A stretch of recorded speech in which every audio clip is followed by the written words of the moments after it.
Hello everyone, welcome back to Twilight Princess. Before I get started, I want to apologize about... I know that the audio for these videos has been kind of all over the place. There's a lot I'm still setting up. I'm very new to this whole video game recording thing, so... There's a lot for me to sort of get to grips with, I don't know how to say that. There's a lot for me to sort of figure out before we start seeing some really quality videos, so... Yeah, hopefully I've got everything sorted out this time, but, you know, we'll see. Anyway, so we got chased after Tao after we chased after a monkey. In order to do that, we're going to saddle up on Epona, because those kids got a bit of a head start. Although, we got one of them here already. Oh, no. Got one of them here already. Controlling a horse can be rather difficult. Right, so... Tao and Mao went chasing like crazy people after that monkey. I can't keep up with those two. It seems that we've got a bit more to go after here. They went that way. The rest is up to you, Link. You know, for the face of my nightmares, you're kind of funny. Anyway, let's keep chasing after them.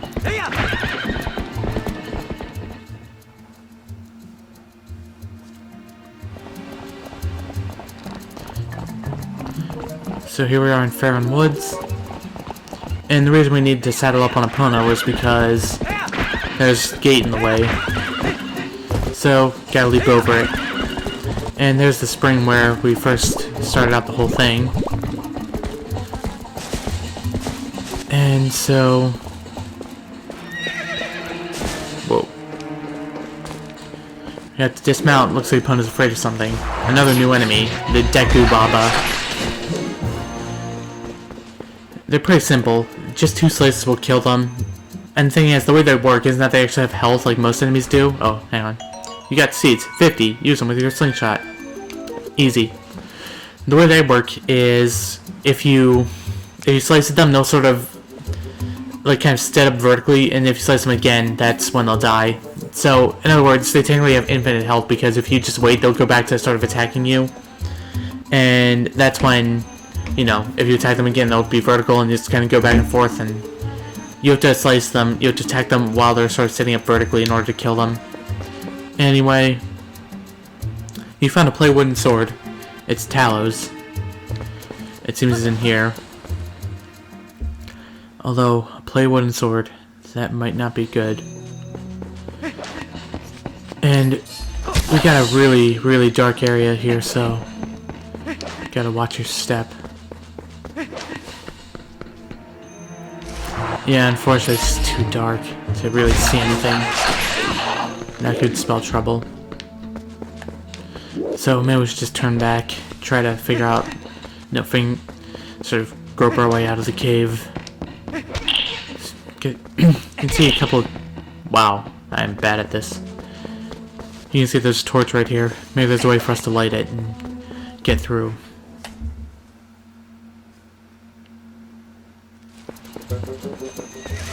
Oh. Huh, I lost health. Well, that introduced us to another time-honored Zelda tradition that Breath of the Wild destroyed. Cutting grass. You cut grass, and occasionally it'll drop rupees, or hearts, or whatever you need. It's actually just a nice little improvement that Twilight Princess makes over the previous Zelda games.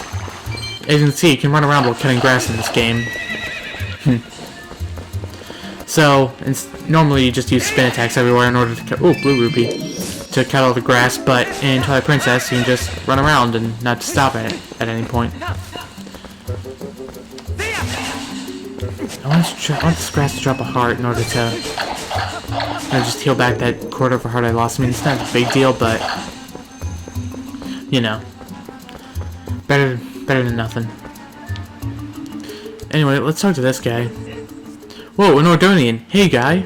Listen, I'm not sure if you should be wandering around the woods without a lantern. Just because it's daylight doesn't mean it's safe. There are a ton of caves and dank spots around here that get pretty dark, even in the middle of the day. Here, go on, guy. Take this. You got the lantern. It's a must for lighting dark areas. Set it to be on the minus screen to use it. Light it with B, and then press A while standing still to put it out. Once it's lit, you can set things on fire by pressing B again. If you run out of fuel, the light will go out, so be careful. See, I sell lantern oil here. I'm trying to drum up sales by giving away free lanterns. It's a business tactic, guy. See, as long as you got oil to fuel your lantern, you can light your way and set fire to stuff. They're the best. Go on, guy. Try setting a fire under that big pot. Well, another new item, so let's set that to a little item wheel here, and... That's right. See? It's on fire, guy. Yeah, you keep using that lantern anytime you feel the need, and if it runs out of oil, you can come see me to get it refilled. And if you look closely at this guy's head, you can see he has a bird's nest on his head. And occasionally, you'll even get a bird to sort of sit on it. I really wanted to show how the birds look. Oh, here we go. Beautiful, aren't they? Absolutely beautiful. That leads me to a topic I want to discuss. Graphics. Kind of getting this out of the way, but I think it's important. Mostly because, well, it's a very sort of awkward subject to talk about, and we light the lantern and we can light this place up. So, bit of history. In 2000, Nintendo took the GameCube to a conference called Space World 2000, where they got to show off the impressive technology of the GameCube, the upcoming GameCube to be precise. One of the things they showed off was a sort of battle scene between Link and Ganondorf, the main antagonist of the series, that was shown to be really, really dark and gritty, and I guess, I don't know, heart.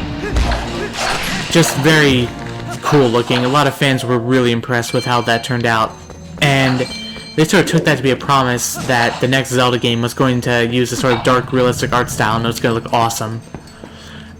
Instead, they got the Wind Waker. Imagine their disappointment.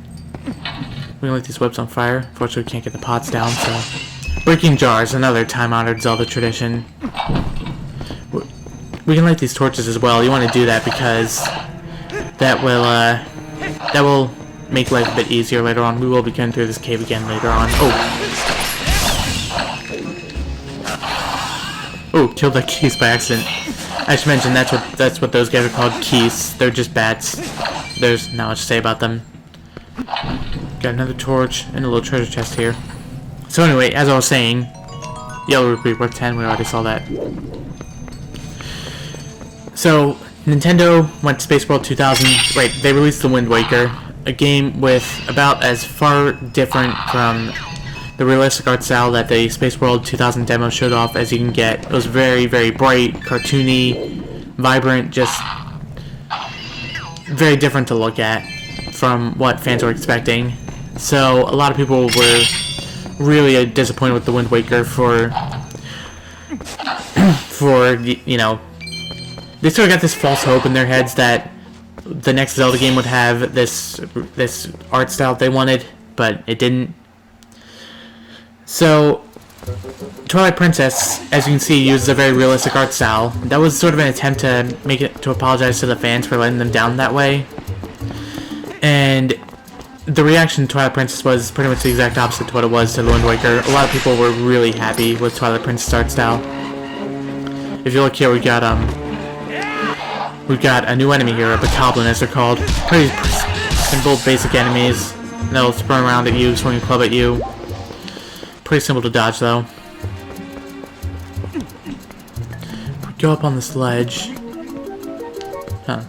Nothing. I could have sworn there was a treasure chest up there. Anyway, that's not all I wanted to show you. Look around here. We won't find anything interesting. Jump off this ledge here. So anyway, going back to video game graphics. The irony of the whole situation has become... Let's be honest, Twilight Princess art style has not aged that well. Like, compared to modern games... Ooh, Bokoblin. Twilight Princess does not hold up at all. Like, it just doesn't look that nice anymore. I'm not someone who really worries about graphics too much, so that's not an issue for me.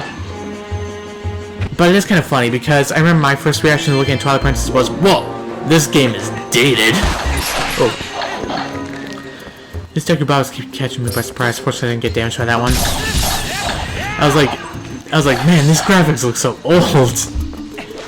But, so... that's sort of the irony. The Wind Waker's art style is celebrated for, holding up so well and looking so good even today, whereas Twilight Princess has been left in the dust. And I think that just kind of goes to show something to me. So, treasure chest first off. It goes to show to me that you got a small key. This opens the gate. This key opens the gate to Farron Woods. Awesome. That's not all in here though. If you light these torches, another treasure chest will appear. And inside this treasure chest, you got a piece of heart. Collect 5 pieces to form a new heart container and increase your life energy. I highly recommend you go out of your way to get this heart piece on this as you're running through this little swamp area here right away. Get it as soon as possible.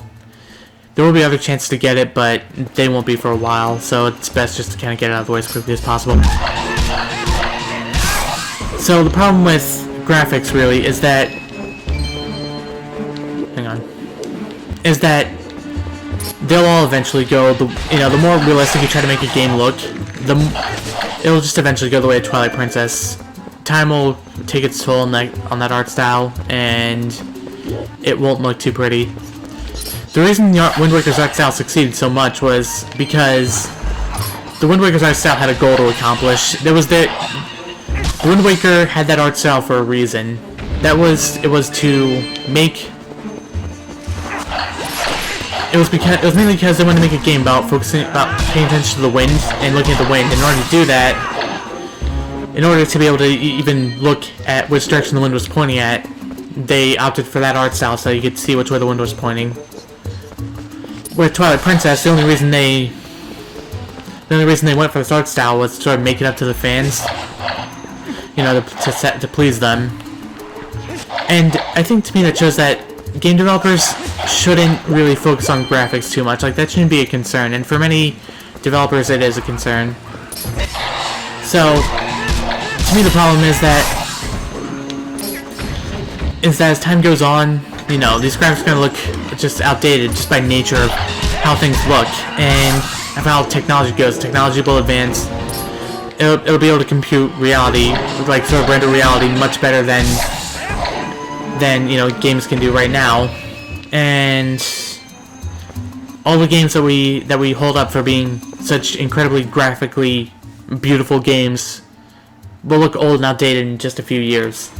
It happened to Twilight Princess, it'll happen to your favorite game too. Or it's the one that you think has the best graphics of the day. And the problem becomes that the more, really visually intensive, impressive graphics to try to make, the more difficult it gets for the game to render it, which means performance lowers. As you can see here, Twilight Princess runs at 60 FPS. At the very least, they were able to make that sort of... They were able to reach 60 FPS, which I think is much more desirable than 30. Most games nowadays run at 30 FPS, which means that we've seen a downgrade. At least most console games, PCs fare better. So, we've seen a direct downgrade in performance on consoles thanks to this focus on graphics, which just makes... Oh, woo! Hey, woo! You're super! Now just buy something, hey! I would, but I don't need anything from you. I got my own problems to deal with. So, yeah. It makes... So, performance is a much bigger concern, has been going downhill thanks to the focus on graphics. And it takes a lot of work and a lot of money as well to make graphics look like the way they do nowadays. That's why the price of game development has shot up through the roof in the last few years. The cost of game development, I should say. The budgets of games has inflated to such an insane degree that it's almost impossible for developers to really recoup the cost of games anymore. It's amazing that they even can pull it off. That games can't even turn a profit anymore. Like, seriously, they need games... Most developers need games to sell at least... most AAA developers need games to sell at least, 10 million units in order to turn profit. And it's most games rarely get over 3 million copies sold, so it's the price of game development has gone up. It takes really, really long to get those graphics to look the way that developers want them to. And that's why, games take so long to make nowadays. It's it's kind of become a double-edged sword, and I don't think that and it just doesn't seem worth it to me when the graphics are going to look outdated in a few years anyway. I don't know, that's just me. So, anyway, we finally caught up to Tallow, who's been captured by monsters, as well as the monkey. Oof. So perhaps we should go deal with this. Oh, crud. And there we go. And Tallow is still freaking out. Help! Let me out of here, please! So, anyway, I just wanted to kind of get my 2 cents. My 2 rupees, rather. Because there's 2 of them. My 2 cents on graphics out there. Twilight Princess just seems like a very appropriate game to talk about that on, because it's a victim of the graphics first mentality kind of folding back in on itself. Anyway, break all the bars on the cage, and...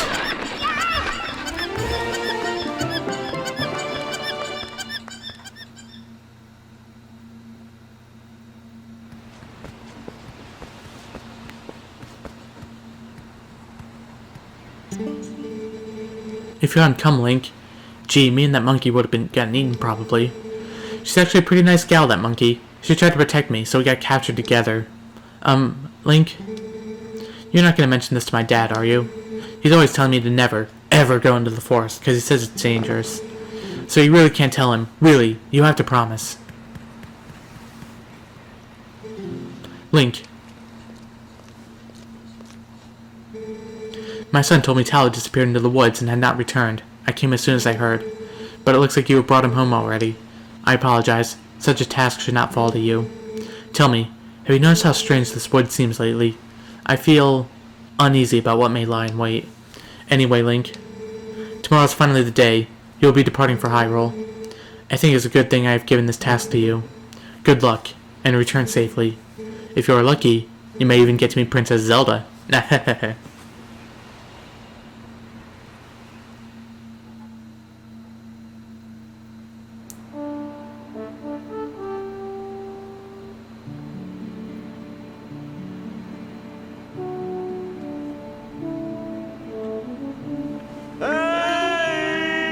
Hey, Link!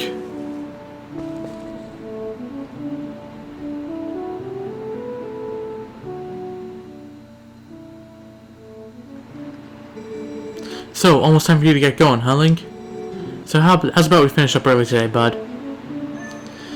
And there we have it. A rather eventful day in Ordon Village, to be sure, but it looks like we're back to goat herding now.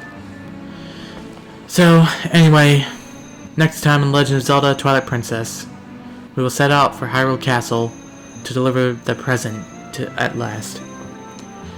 See you guys then.